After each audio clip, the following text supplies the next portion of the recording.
So the day that I called for help from law enforcement, well, it was like the fourth or fifth time.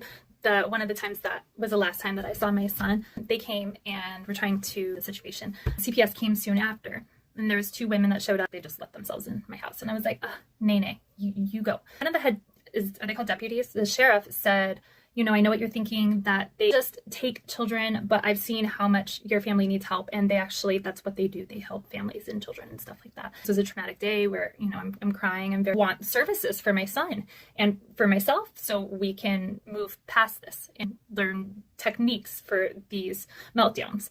In any event, when I told them to leave, they turned around and left as they were mocking me. But this sheriff actually shut my door. That he has a personal friend that recently went through something really similar. He was trying to help me because I reminded him a lot of this woman. He asked if I would mind if he contacted her. I could talk to her. In tears, I'm like, okay. He calls her on speakerphone. He tells me that she just recently went through a similar situation.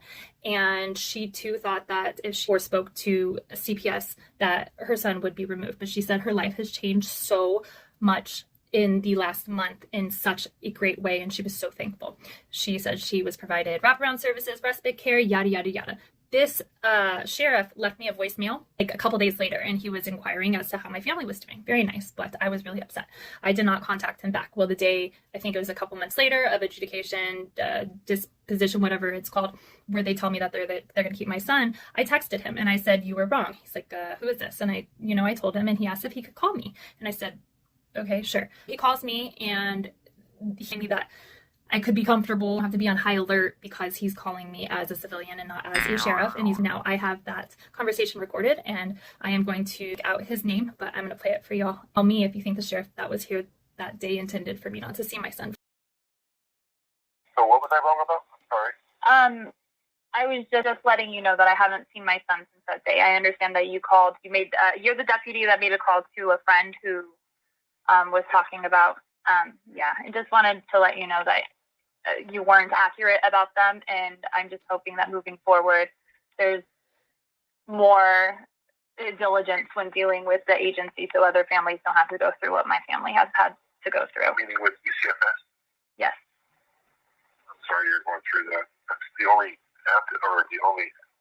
person that we have to call with dealing with this. I understand that you guys aren't trained in special needs and mental illness. I understand that I was put in a position to make those phone calls because I was concerned for my son's safety. And I understand that that's something that needs to be brought to judicial levels where there is something. So I'm not placing any blame. I appreciate the sheriff's department being there so that they could at least intervene to make sure that my son didn't get hurt and he didn't run in front of cars.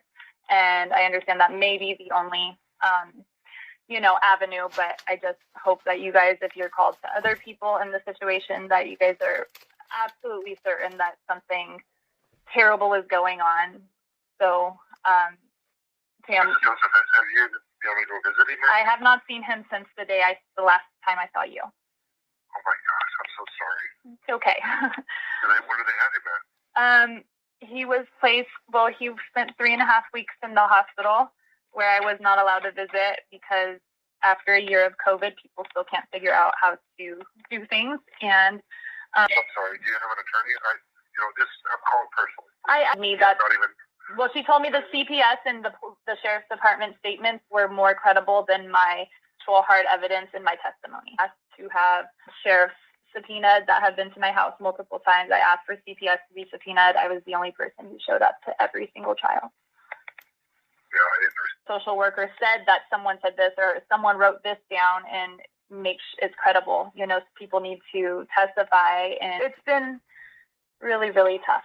And yes, I really just messaged to hope and bring awareness to people that will be put in the position to make those calls again. I know sometimes it's hard. I know sometimes people act quickly and make judgments. I know that I, as a person, am easy to judge because I'm very uppity, but my family's been through a lot. I'm very protected and very guarded.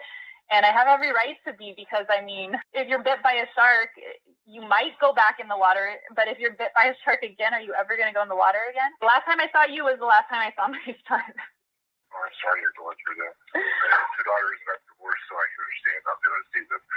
Well, if you started an advocate group and you have something going, take it down to the station and talk to the captain and stuff. I've actually, if you had, It was your neighbor that kind of stayed you that time.